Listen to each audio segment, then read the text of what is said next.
This is Chthonia, the world of the dark feminine.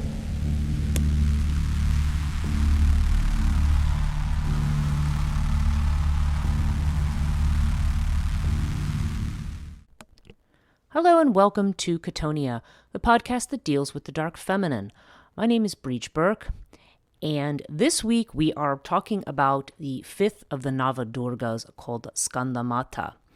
Now, if you've been following this series, you know that we have been talking about the different Navadurgas, which are manifestations of Durga herself, or of the sort of Supreme Devi, as she battles against these, Navaratri is the celebration of Durga in particular, and her battle against the Mahisasura, or the great egoic demon, is usually how that's translated. Although, as we've noted, that the word demon in Hinduism is not have the same implication as it does in the West. Nonetheless, this celebration of Durga over Navaratri, over the 9 nights. Skandamata is the deity, or the Navadurga, who is worshipped on night 5. Now, as we've noted thus far, all of these particular deities are manifestations of goddess Parvati, who is the spouse of Shiva. Okay, I'm just going to tell you right now, this particular one, as I was researching Skandamata and just putting all the associations and ideas together, this one is huge. Okay, this one, Kushmanda, which was the last one, was also had a tremendous amount of implication, like mythological implication, especially as far as the universe and how it comes into being and so forth. But what I find interesting about Skandamata, as we'll see, is the relationship of Skandamata and her son Skanda, who is also known as Kartikeya, and that connection to it carries on the theme that we had last week when I talked about logos, when I talked about the idea of creating a universe through word, and kind of carrying on. And when we look at all the associations here, we see the interpretation of logos, the Eastern interpretation, which is powerfully interesting. And so there's a bunch of stories here, so sit tight. Okay, so first let's just talk about Skandamata herself. We're going to talk about her, but then we've got to give a little bit of backstory because of the when her son is born. Okay, when Kartikeya is born, or Skanda, he has a very particular significance within a particular story. Having to do with the rivalry of 2 daughters of Daksha, known as Diti and Aditi. Now, Daksha was also the father of goddess Sati, or Shakti, okay, who was the first wife of Shiva, who then immolated herself when Daksha insulted her husband. But he also has the other daughters, Diti and Aditi, who are responsible for giving birth to the Devas and Asuras of the cosmos. And the symbolism here is just incredible. But okay, we're going to talk about Diti and Aditi. Diti in particular, she is the one who is, she is the one who starts this whole process. And it's her son Tarakasura who is the one that we want to talk about. And it's very important to talk about Tarakasura in the context of Kartikeya and of this story, because this is, this really ties back into, there's so many things that are tied together here in terms of, this conception of the universe and how it, how it comes into being. And also the ideas of the Deva versus Asura, celestial being versus worldly or material being. And how, and how that drama kind of plays out, when we look at the meanings of everything. So I'm going to be looking at all of that. One of the first things, though, I want to talk about is Skandamata herself. She is the Parvati who gives birth to, Skanda. She's the mother of Skanda. That's literally what that means. And there's a story about Skanda that when he is born, he is seen by the goddesses who are associated with the Pleiades. And they all want to nurse him. And because he wants to please all of them, he ends up growing an extra 5 heads so that all 6 of them can nurse him. So he is pictured often as a deity with 6 heads. Now, The other important thing that I want to start with, though, is the fact that Skandamata is associated with the Visuddha chakra. And the Visuddha is the fifth chakra if you're going from the root, from the bottom, and that is a chakra associated with the throat. Now, I want to read to you a little bit about the Visuddha. This is incredibly interesting, and there's some things in here that we want to keep in mind when we look at the rest of these stories. I'm going to refer back to some of these concepts. So let's talk about what the Visuddha chakra is in Hindu tradition, in Hindu Tantra tradition. It's a chakra described as having a white color with 16 purple or smoke-colored petals. There within the pericarp is a sky blue downward pointing triangle containing a circular white region like the full moon. This represents the element of akasha or aether. This region is represented by the Diti Ambara, who is also white in color and depicted with 4 arms holding a noose and a goad. Makes the gesture of granting boons and dispelling fear while seated upon a white elephant. The silver crescent is the lunar symbol of nada, pure cosmic sound. Okay, now, obviously, as we know, the throat, this is where sound issues from, right? So the bija mantra is hum, which is interestingly the same mantra, or very similar to the mantra that is used by Durga to dispel the demon, the ashuras associated with passion and anger, or the initial attack from the ego. She, who that condescend to her and tell her that she's nothing. She recites hum, and they all blow up. So it's interesting because the Visuddha is said to be the receptacle of the Amrita, or the divine nectar. What it says here is the Bindu, or the Ajna chakra, which is the point above. Okay, the Bindu is where the third eye is. Resides the deity Sadashiva, who has 5 faces representing the spectrum of the 5 senses, smell, taste, sight, touch, and sound, and has 10 arms. And his right half of his body is a white Shiva, the left half is a golden Shakti. Okay, so the function of this chakra is, it's known as the purification center, where the Amrita drips down from the third eye chakra and is split into a pure form and a poison. Okay. Now, Amrita is the nectar of immortality. It splits into a pure form and into a poison. Okay, so what is this? Now, if we remember what we were talking about last week, and we talk about the story of Adam and Eve, and the idea that one eats of that fruit, that sweet fruit of the knowledge of good and evil, and then things get separated into opposites. This is a similar thing that's happening here. This nectar, when it reaches the throat chakra, where there is now sound, when therefore there are words, and therefore there is now what we would call in the Greek logos. Okay, that's the term that tends to be used, having to do with analysis. Analysis comes through speaking and interpreting. Okay, and initially this would have been done orally and not through writing. Okay, so the Visuddha has to do with your self-expression. And it says that a closed Visuddha brings death and decay. Well, of course, because when you have separation, that is where you have death. It's the nectar is no longer the nectar of immortality. There is a poison there that causes death.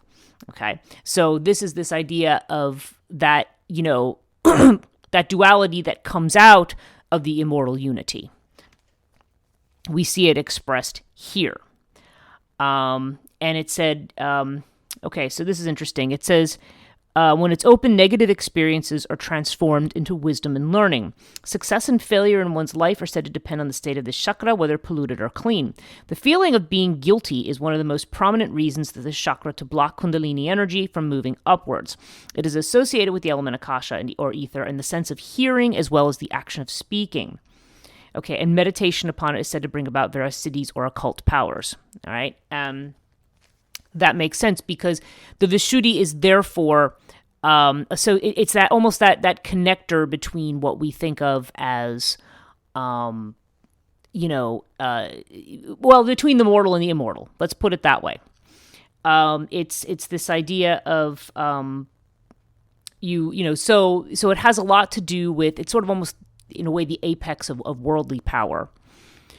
Before you start moving into realms that are, that deal with things that are not just, not just of the earth.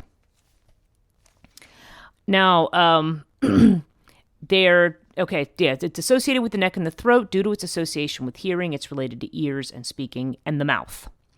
also associated with the thyroid gland and the human endocrine system, which is your hormonal system. Okay. The gland is in the neck and produces hormones essential for growth and maturation. Excessive stress, namely fear and fear of speaking out, are said to affect the throat chakra, and thyroid problems may occur. Singing is a harmless and beneficial way to stimulate the throat chakra, whereas hitting the throat is not and can be harmful. Okay. So that is there's one other association here. I don't want to miss this one. Those who try to make correspondences between the Hindu chakra system, particularly in Western esotericism, between that and Kabbalah, will often associate this sometimes with Dhat, which is known as the abyss, but it also seems to be the seat of knowledge. But it's generally considered to be the point that's on the line with Hesed and Gebura, okay, or mercy and severity, also known as, this is important here, expansion and limitation, okay? Now, what is the terms in Hinduism for expansion and limitation? Well, they happen to be Aditi and Diti, and we just mentioned them. And so now at this point, I would like to go back to the stories of Aditi and Diti. As we see now, this connection to the Visuddha chakra, and this idea of sound, of separation, this idea of the poison and the pure essence and the poison that separate at this point, and they separate through speech, because once you get into speech and analysis, you are no longer in that realm of understanding that is beyond that. Okay, now you're in measurement, time, space, analysis. It's a different space, and there can be a bliss to it, and there can also be a poison. Okay, so that's important to remember. So. Now, Kartikeya, or Skanda, as he's also called, who's the child who is the subject here, is the god of war. Okay, so what is war also about? War is about two sides coming into conflict. Okay, two opposing sides that clash for whatever reason. Okay, now let's get into the story of Diti and Aditi. So. Now we have in the Bhagavata Purana talks about these women. Now Diti was one of the wives of Kashyapa, and Kashyapa is a sage. Okay, Daksha has given he has many daughters. He's like the progenitor of all the races, and he gives 12 of his daughters to Kashyapa. Now, it says she had no children while the other wives of Kashyapa had children. Jealousy and grief rankled in her mind. One day she approached Kashyapa and pressed him to beget a son for her. Okay, so she's upset. Now, if we back up here and think about this idea of feminine as supposed to be creative, and what we have said about deities like Dhumavati and so forth, the idea that barrenness is somehow problematic. Okay, there's this idea of one being barren. That the ideal auspicious thing is to be able to beget children and to therefore expand. The name Diti, as I indicated, indicates limitation. So this is very interesting how this comes about. So it says, it was the time of dusk, okay, so this is before nighttime, when Kashyapa was deeply absorbed in his day's devotional worship. Remember, he's a sage, or a rishi. She disturbed his dhyana, his devotional concentration, by her importunity, but he was reluctant to yield to her wishes at such an inauspicious time. So basically, she's interrupting his dhyana to get him to have sex with her. Okay, it's at dusk that Shiva goes about with his attendant hordes of spirits, wearing the crown of his matted hair covered with dust, carried by the whirlwinds from the cremation grounds, and keeping his three eyes wide open. Okay, so this is Shiva in his death attitude, in his cremation ground attitude. Okay, Kashyapa asked Diti to wait a few minutes until that terrible time was over, but she did not heed his advice. In the fury of her passion, she sprang towards him and stripped him of his clothes, and in the end, Kashyapa yielded to her carnal desires.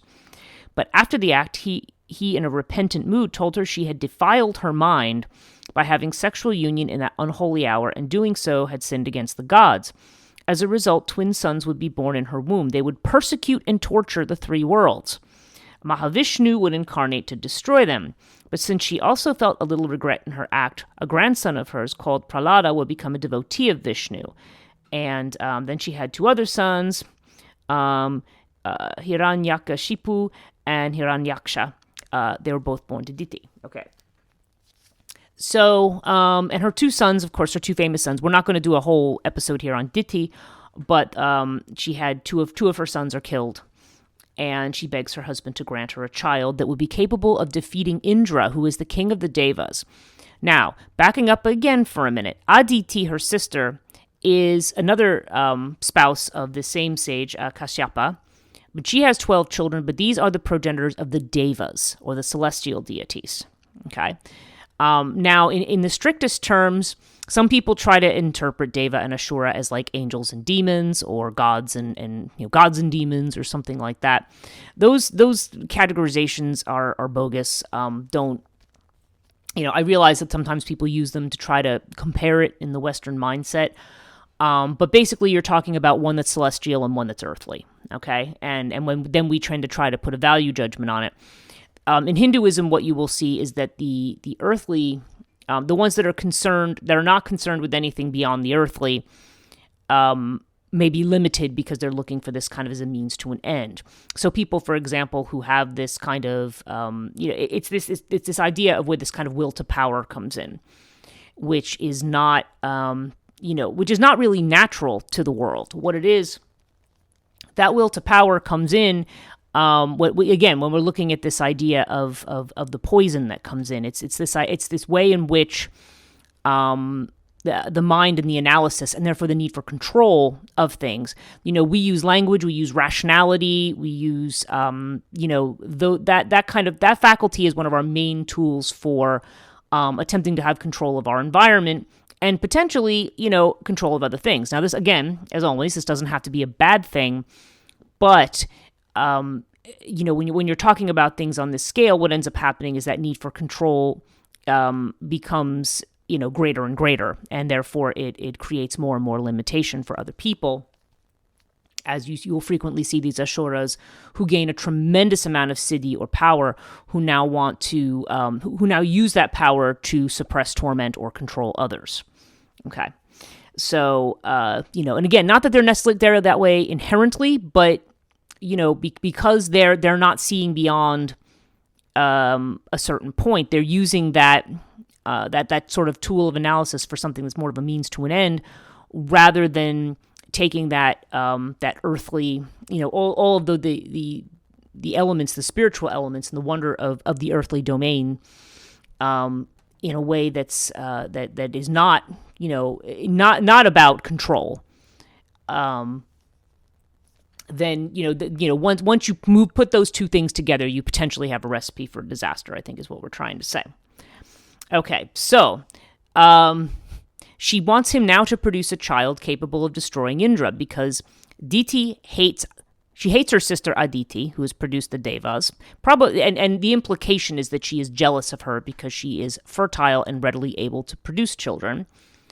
Whereas, so in a sense, we see Diti as a form of a dark mother who is the one who's raging against, her inability to fulfill what her societal role is. Because that's the other thing about Aditi, is that her children, the Devas, all represent qualities that maintain order, stability, and societal control.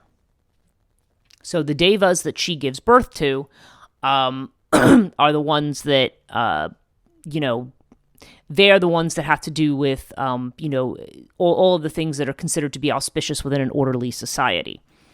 Whereas Diti's children that she brings in have to, are the ones that represent the limitations that we end up placing, the suffering that comes from limitation or belief in limitation. In other words, it's kind of like taking yourself too seriously, is a way to look at it.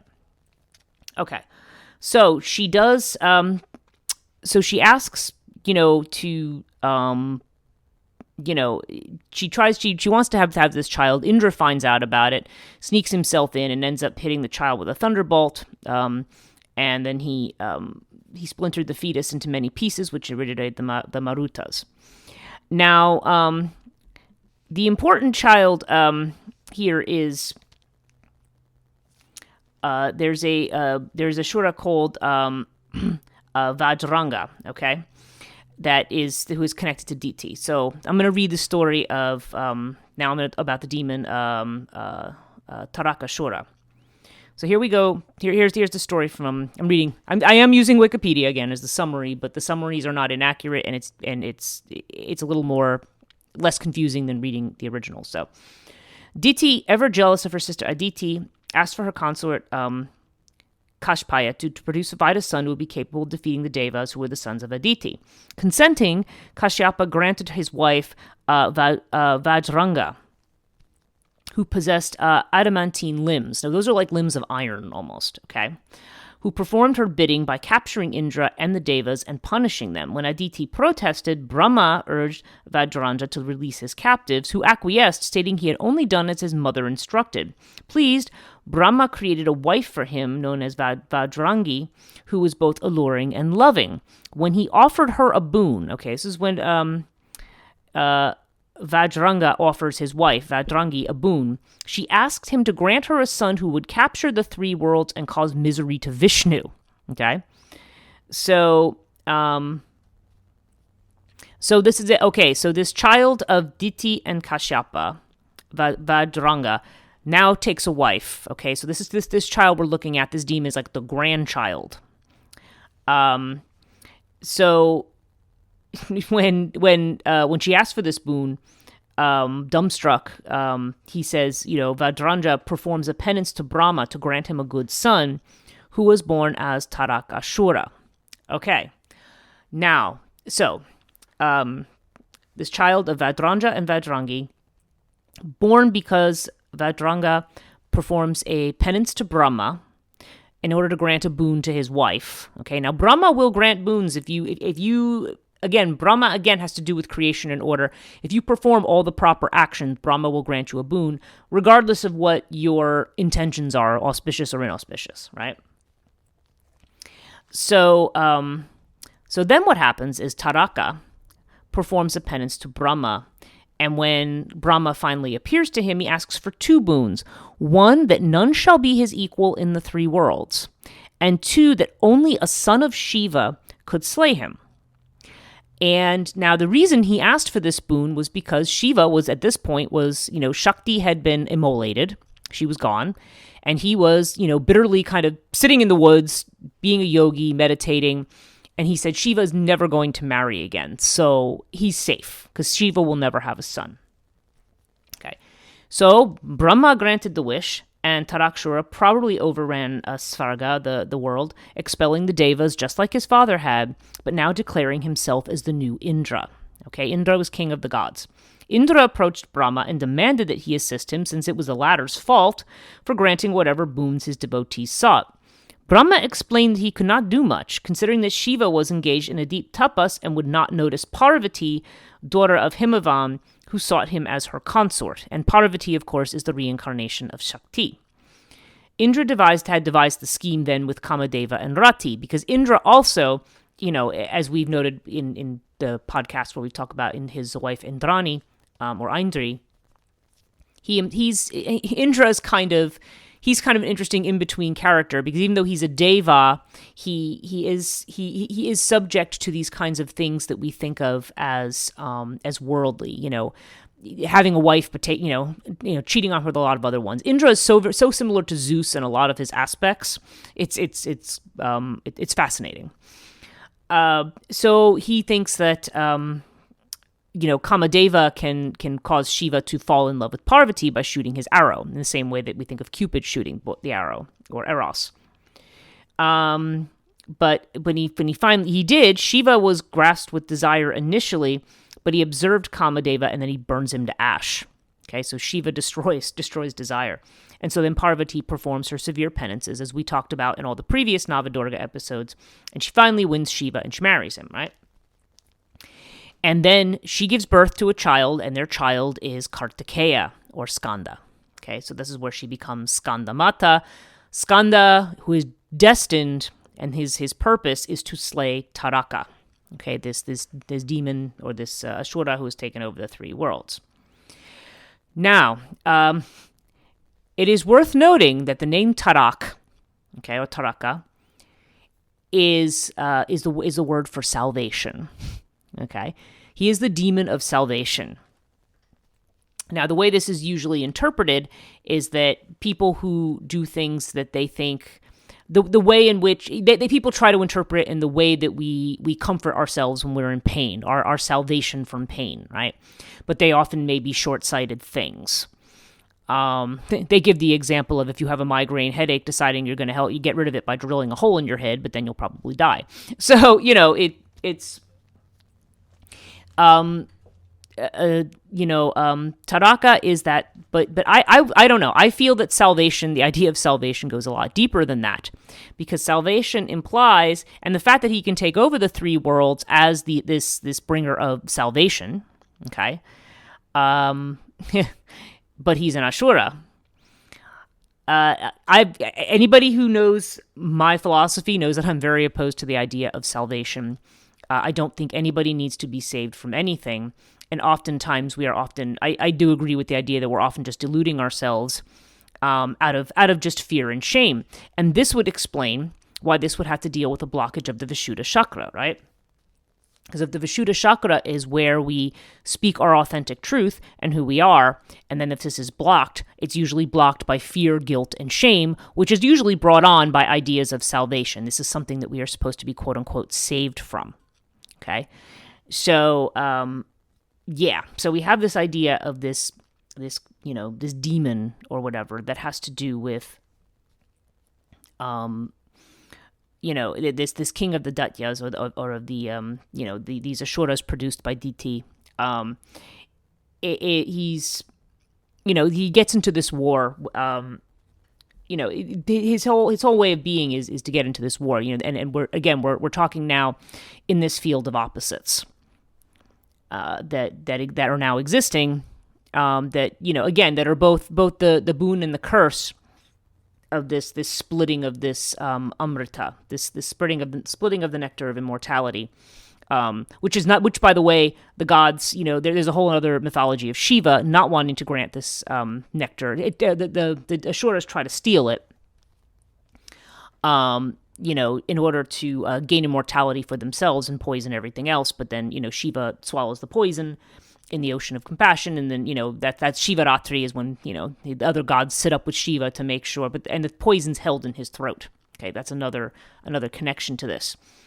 But it's this idea of because the Ashuras are associated with mortality and therefore with death, so they're more associated with the poison that will allow death to occur. So the battle against Skanda, okay, between Taraka and Skanda. Let me read to you this bit that's summarized from the Skanda Purana. Kartikeya is appointed as the commander of the gods, charged with his destiny of vanquishing the Ashuras. The divinities offered a number of gifts to empower him. Taraka, king of the Datyas, summoned billions of Ashuras to defend his realm, and his forces commanded by Kalanemi. Ashuras gained the upper hand, the armies of the Devas falling like trees to a forest fire. Indra was struck down. Hearing Kalanemi's contempt, Kartikeya and Krishna. Now, Krishna, you've all heard of Krishna in one form or another. Krishna is an avatar of Vishnu, okay? And as we have mentioned, Vishnu's role in the universe is to preserve it. Okay, so Krishna is probably one of the most famous avatars of Vishnu, and we're not going to get into all of Krishna's stories, but one role that Krishna plays, because we also see him in the Bhagavad Gita, all of these wars, that occur, and Krishna is always there on the battlefield. And he is there, but he serves a very, very interesting role. When we see Krishna, he is actually almost acting as either a negotiator or a master manipulator. Okay? So he's taking on what I've often talked about in Greek mythology as the feminine role, the Athena role, which is the warrior as being crafty and not merely being, say, good with a weapon. Okay? There's more to it than that. It is also about the way in which manipulation may take place on the battlefield. Like Odysseus is a favorite of Athena, and because of this kind of craftiness. So Krishna assumes this sort of crafty role. Now, when he observes Taraka, he tells Kartikeya. This is Krishna talking to Kartikeya. He says, "O Kumara, see the Lord of Datyas, who is like Kala, the god of death. who is, by the way, the god of time. Okay, and which makes sense because the Asuras have to do with what is finite. At the close of a yuga, that is the same. This is that same Ashura whom Shiva had been propitiated by means of a terrible penance. It is he by whom Chakra and others had been transformed into monkeys for 100 million years, which is also interesting.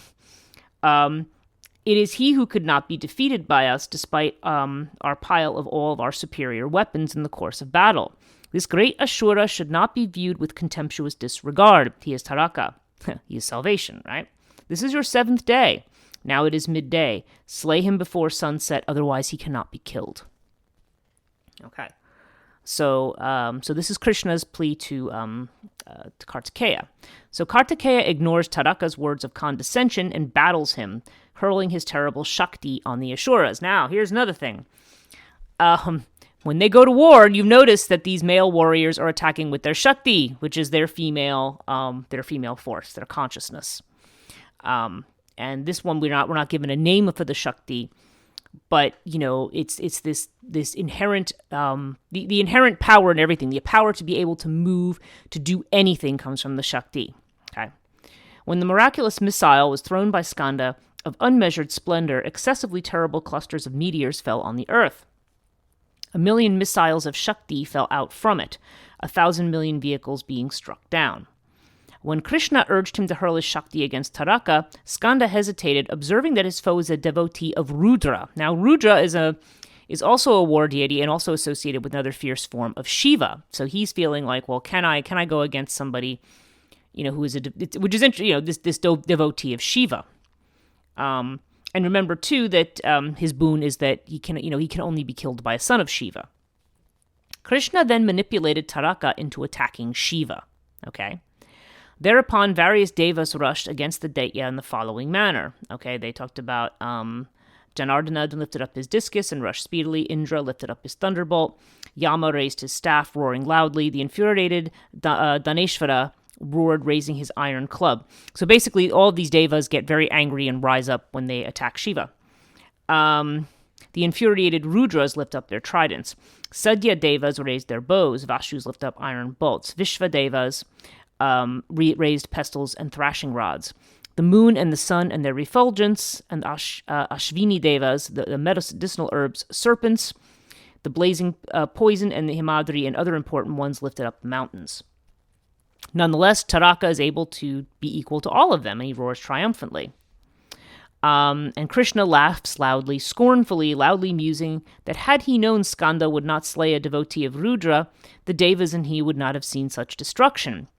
And so, assuming his form of Vishnu, he wrung his arms and swore to kill all the Asuras, charging against them and killing 1 billion of them, even as he ran.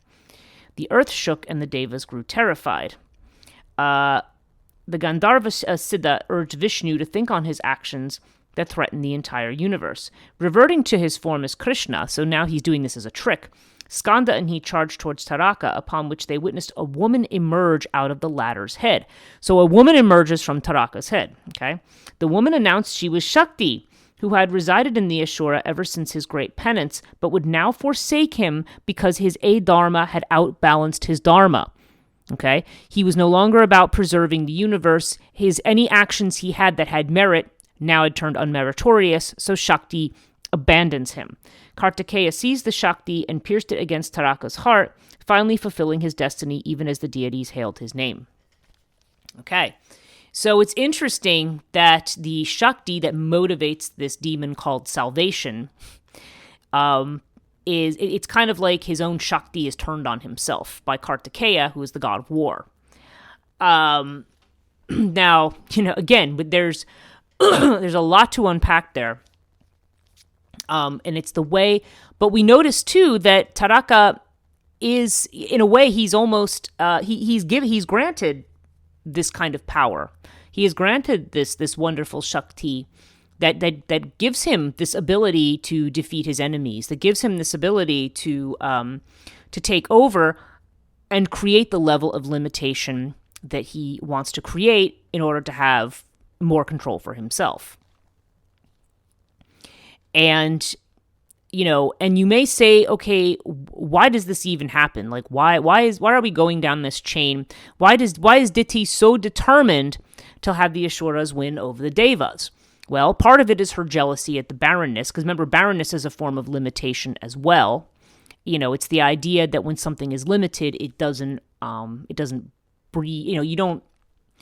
New things don't come out of it. Okay, it's kind of like it's old, it's stagnant. It can be, or it's not productive of anything. Whether you're talking about children or not, not productive.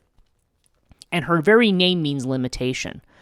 So that is her role. Her role is to stop, to limit, to keep things from expanding, perhaps continually. We could reflect on what it would mean for expansion to go unchecked in this manner, because that potentially can also lead to its own difficulties. We will see in many Hindu stories that the Devas are not always the not only, you can't just say that the Asuras are evil and the Devas are good. You can't say that.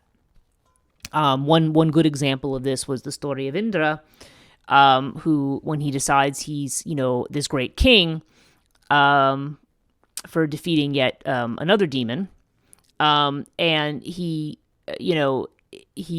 decides, as king of the gods, he needs this palace that he wishes to expand endlessly.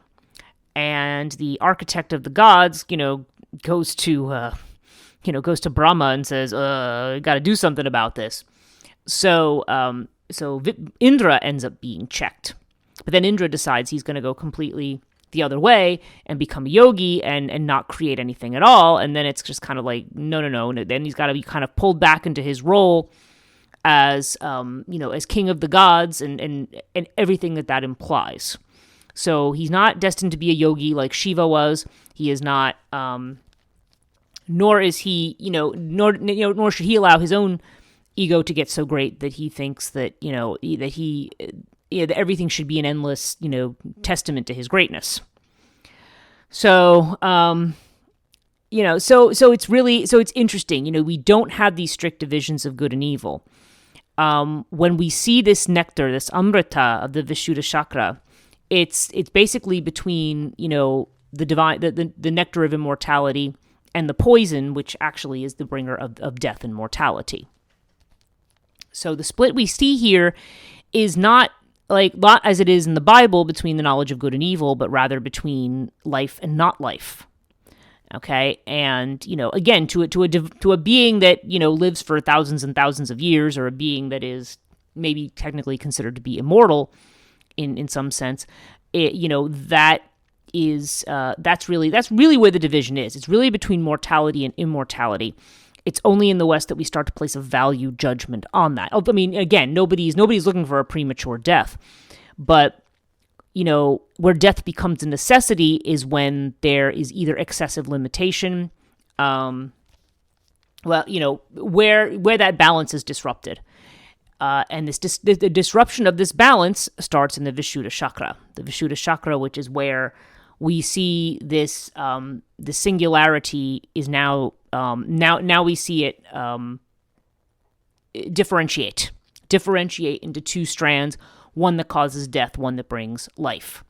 So it's just, to me, I just find the whole thing fascinating. And that you have two deities who are associated with limitation and expansion, Aditi and Diti, one associated with earthly life. And again, this buys into the philosophy that you see, the philosophy that has to do with moksha, which suggests that life in this world is limited. Okay, but whatever pleasures you get in this world are limited.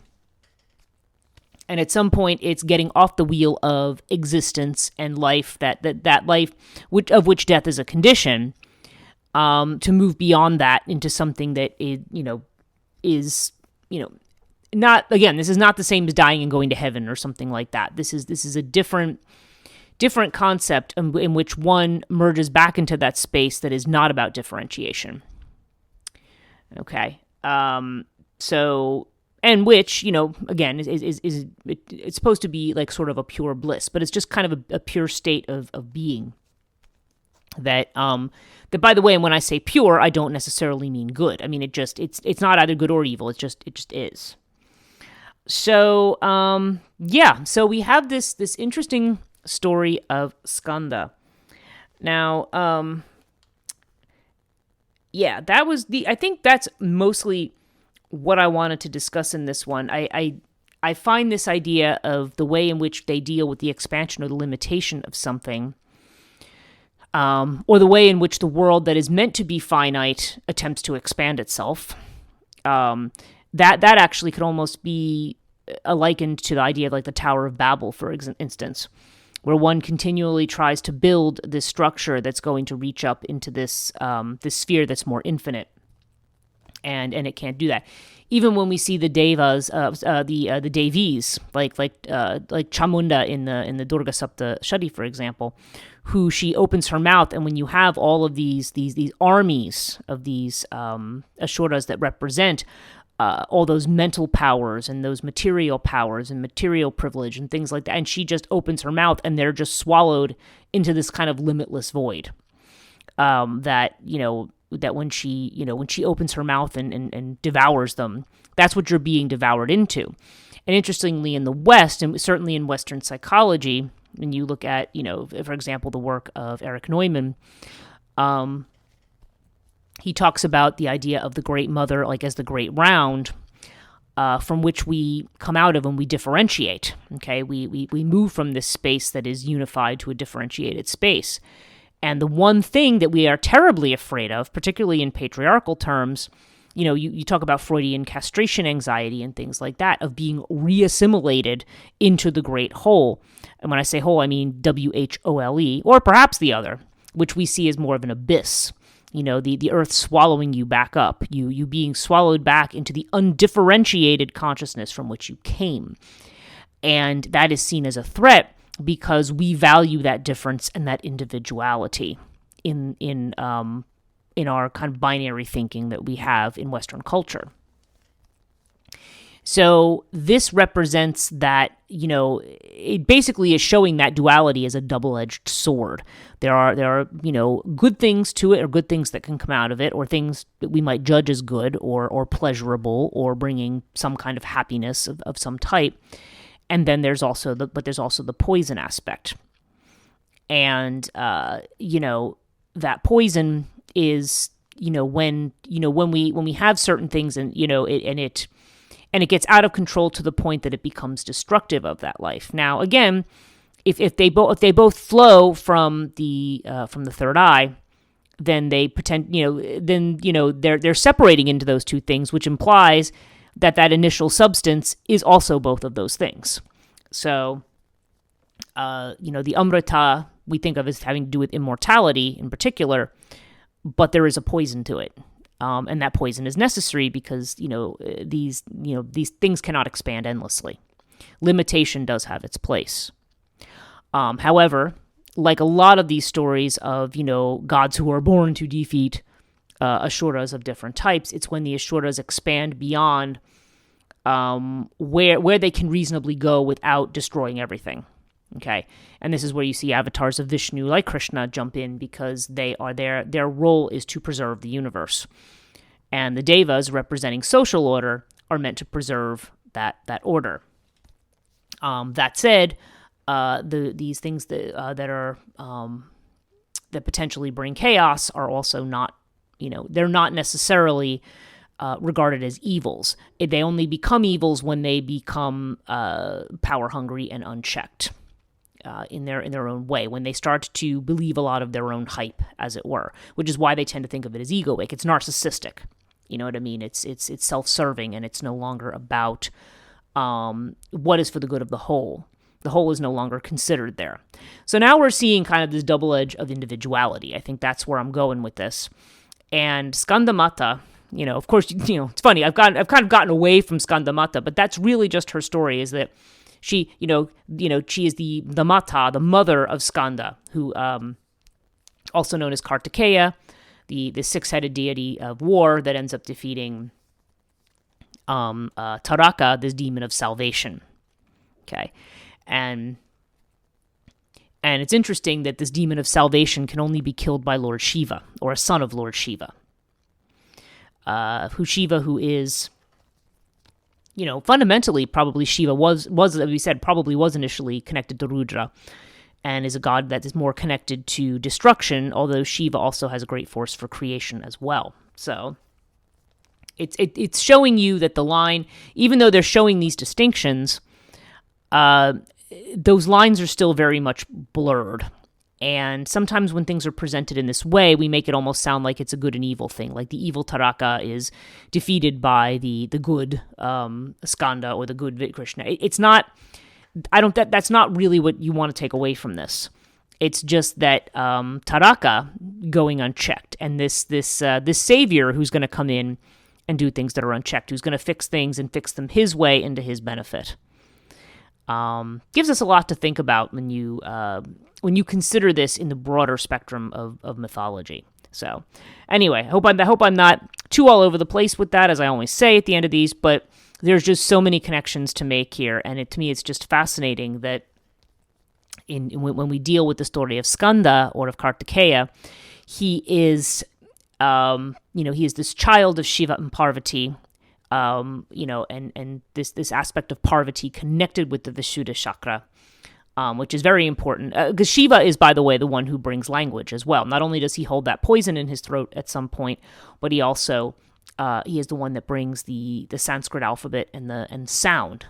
Visuddha is associated with the cosmic sounds, which we also associate with mantras, by the way.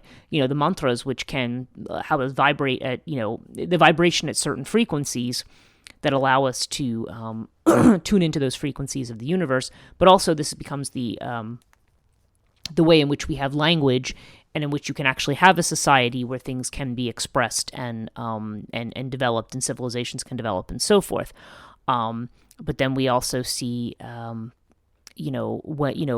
the kind of destruction it can lead to if this is not properly managed. So I leave you with those thoughts, with those deep thoughts for today. I want to thank you again very much for listening. If you want to check out all my work, please check out Chthonia.net. If you would like to join my Patreon, I have patreon.com/Chthonia.